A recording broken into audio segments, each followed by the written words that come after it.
की घटनाएं सभी जगह होंगी, सभी जिलों में होंगी, तो सभी जिलों में सातिर अपराधी शिव प्रकाश शुक्ला जैसे लोग पैदा होंगे। न्याय से वंचित परिवार से निश्चित उभरेगा कि अगर ये घटना ब्राह्मण के अलावा किसी जात के साथ हुई होती, तब तक अपराधी जमींदोज हो गया होता, गाड़ी पलट गई होती और न्याय मिल गया होता। लेकिन आम चर्चा है, राजेंद्र नाथ त्रिपाठी की चर्चा नहीं, ये आम लोगों की चर्चा है कि इतनी बड़ी घटना ब्राह्मण परिवार के साथ हुई है, इसीलिए न्याय मिलने में देरी हो रही है। मर्माहत नहीं कर रही है, बल्कि देश और प्रदेश और पूरे विदेशों में भी इसकी चर्चा है। ऐसी घटना पे क्या मुख्यमंत्री जी बुलडोजर अपना चला पाएंगे कि नहीं, कि उनके बुलडोजर में तेल खत्म हो गया है? मैं माननीय मुख्यमंत्री जी से पूछना चाहता हूं, क्या उनके पिस्टल में जो प्रशासन है, जो हर जगह इनकाउंटर करता फिरता है, क्या उनकी गोलियां समाप्त हो गई हैं? मैं यह जानना चाहता हूं। हम इस समय देवरिया में हैं और ये देवेश दुबे है। देवेश दुबे के साथ जो घटना हुई है किसी से छिपी नहीं है। पूरा देश नहीं, पूरा प्रदेश रो रहा है इस बालक के लिए। अभी इनकी 18 साल उम्र नहीं है। अखिल भारतीय ब्राह्मण महासभा के रा के अध्यक्ष डॉक्टर राजेंद्र नाथ त्रिपाठी यहाँ पे मौजूद है। पीड़ित परिवार, पीड़ित बालक से मिलने आए। क्या कहना चाहेंगे, इतनी बड़ी नृशंस हत्या हुई? पूरी मानवता कांप गई, देश हिल गया है इस घटना से, और पूरे देश की जनता, चाहे वो किसी भी वर्ग की हो, इस परिवार को कब न्याय मिलेगा, त्वरित न्याय की उम्मीद लिए पूरी जनता बैठी हुई है। सभी वर्ग के लोग, इसे जाति से और धर्म से न आंका जाए। जिसके परिवार के 5-5 लोग जानवर की तरह काट दिए गए, 2 अबोध बच्चे हैं, इन्हें न्याय कब मिलेगा? यह उम्मीद पूरी जनता योगी आदित्यनाथ से अपेक्षित की है कि वो देखें कब न्याय दे रहे हैं। अगर न्याय नहीं मिला तो अगर इसी तरह की घटनाएं सभी जगह होंगी, सभी जिलों में होंगी, तो सभी जिलों में सातिर अपराधी शिव प्रकाश शुक्ला जैसे लोग पैदा होंगे। न्याय से वंचित परिवार से निश्चित उभरेगा। अगर अमन चैन की बहाली चाहते हैं हमारे प्रदेश के मुखिया और देश की सरकारें, तो इस तरह के पीड़ित परिवारों को त्वरित न्याय दें और इस परिवार को विशेष रूप से दोनों भाइयों को राजकीय संरक्षण और सुरक्षा दोनों प्रदान किया जाए और अपराधियों को जमींदोज किया जाए। इस तरह के जो सामूहिक नरसंहार के अपराधी हैं, और विशेष रूप से यहाँ के डीएम और कप्तान के खिलाफ भी त्वरित कार्यवाही होनी चाहिए। उनके पर भी मुकदमा कायम करके जेल में डालना चाहिए। अगर यहाँ ये घटना इस तरह की कार्यवाही हुई तो पूरे प्रदेश के अधिकारी कांप जाएंगे। जो तानाशाही कर रहे हैं, जो भ्रष्टाचार में लिप्त हैं, न्याय देने में कोताही कर रहे हैं, कहीं अपराध होगा नहीं इस तरह का।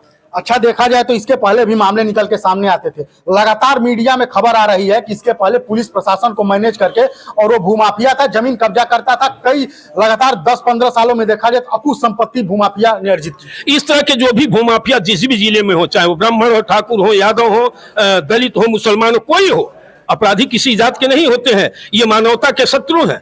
ऐसे लोगों को चिन्हित करके और शीघ्र उनके खिलाफ कार्यवाही सरकार को की जानी चाहिए। अगर नहीं हुआ किसी जिले में छूटा कोई अपराधी, तो वहां के डीएम कप्तान के खिलाफ कार्यवाही करें। आप लगातार मुख्यमंत्री जी से कई मंचों पे मिलते रहते हैं, बातें भी करते हैं। आखिर इसमें न्याय के लिए इतना विलंब क्यों हो रहा है? अब यह प्रश्न आपने कहा तो मैं यही कहूंगा कि अगर ये घटना ब्राह्मण के अलावा किसी जात के साथ हुई होती, तब तक अपराधी जमींदोज हो गया होता, गाड़ी पलट गई होती और न्याय मिल गया होता। लेकिन आम चर्चा है, राजेंद्र नाथ त्रिपाठी की चर्चा नहीं, ये आम लोगों की चर्चा है कि इतनी बड़ी घटना ब्राह्मण परिवार के साथ हुई है, इसीलिए न्याय मिलने में देरी हो रही है। इस कलंक को धोलने का कार्य माननीय योगी आदित्यनाथ जी करें, इसलिए कि देश अब एक जिले की निगाह नहीं है उनकी तरफ, पूरे देश का ब्राह्मण और सर्व समाज देख रहा है कि कब न्याय मिलेगा। आप क्या मांग करना चाहते हैं सरकार से? मैं इस पीड़ित परिवार को न्याय दिलाने में पूरी ताकत लगा दूंगा। संगठन की तरफ से मैं लड़ाई लड़ूंगा और पूरे देश की जनता से मैं निवेदन करूंगा कि इस पीड़ित परिवार को न्याय दिलाने में सहयोग करें। बाबा का बुलडोजर पूरे प्रदेश में चर्चा का विषय है, लेकिन लगातार कई दिनों से सिर्फ सवाल जवाब हो रहा है, त्वरित कार्रवाई की उम्मीद नहीं की। न्याय में भी विलंब ही यह कारण बनेगा कि माननीय योगी आदित्यनाथ जी ब्राह्मण द्रोही हैं। इसमें कोई मुझे कहने में गुरेज नहीं है। हमारे साथ युवा कांग्रेस के प्रदेश महासचिव अनिल दुबे हैं। क्या कहना चाहेंगे इस पूरे घटना पे? देखिए, ये जो घटना घटी है निश्चित रूप से दुर्भाग्यपूर्ण है, और यह घटना यह संदेश देती है कि यहाँ पे अपराधियों द्वारा घटना कारित नहीं की गई है, बल्कि नर पिचासों द्वारा यह घटना कारित की गई है।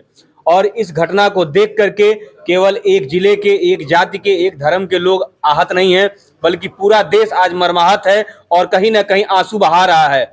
जो तस्वीरें उस गांव से, फतेहपुर गांव से निकल करके समाज में गई हैं, उन तस्वीरों को देख करके समाज का हर एक अंग, हर एक हिस्सा आज रो रहा है, आंसू बहा रहा है। तमाम महिलाएं हैं जो गोरखपुर में हैं, जिनसे मैंने मिला, वो कह रही हैं, वो रो रही हैं इस घटना को देख करके। 5 लोगों के एक परिवार को पूरा समाप्त कर दिया गया, नस्तानाबूद कर दिया गया, और इसकी तुलना अगर एक हत्या से की जाएगी तो निश्चित रूप से ये दुर्भाग्यपूर्ण है। और मैं प्रदेश सरकार से यह मांग करता हूं, माननीय योगी आदित्यनाथ जी से यह मांग करता हूं कि जिस तरीके से आपने प्रदेश में एक पैमाना तय किया हुआ है कि अगर कोई भी अपराध होता है तो उसके बदले में तुरंत अपराधियों के घरों के ऊपर बुलडोजर आप चलाते हैं, अपराधियों के ऊपर आप इनकाउंटर करते हैं, तो क्या यह घटना जो हुई है, यह निर्मम घटना जो हुई है, जो यह मात्र केवल और केवल जिले स्तर पे लोगों को मर्माहत नहीं कर रही है, बल्कि देश और प्रदेश और पूरे विदेशों में भी इसकी चर्चा है।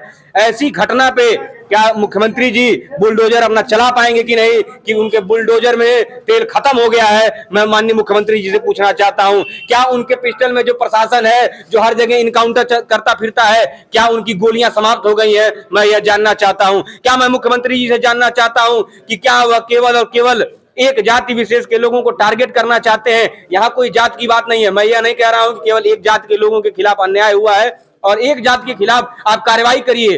जो लोग भी सम्मिलित हैं एफआईआर में ऐसा नहीं है कि केवल एक जाति विशेष के लोगों को सम्मिलित किया गया है। 28 लोग 24 लोग लगभग नामजद है।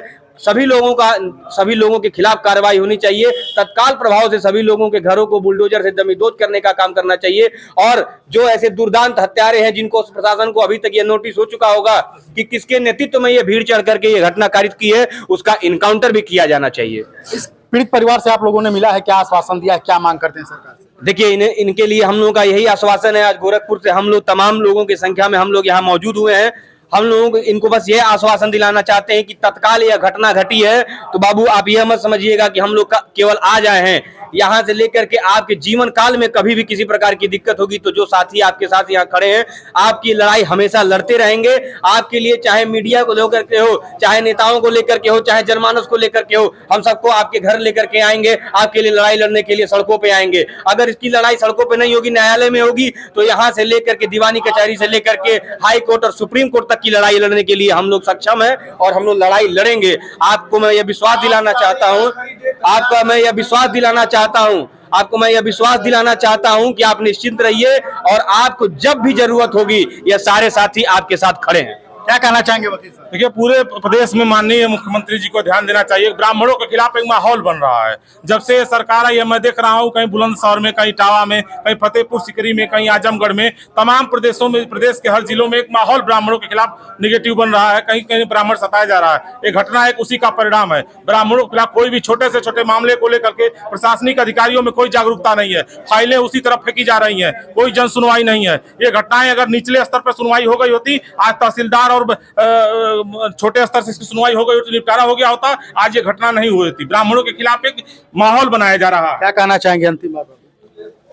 अंतिम बार तो यही हम कहना चाहते हैं कि हमारे परिवार को तो जो हुआ सो हुआ, लेकिन दूसरे परिवार को ऊपर ना गिरे। और हमारे अब माँ बाप तो नहीं रहे, लेकिन हमारे जीजा जी माँ बाप है, बहन माँ बाप है।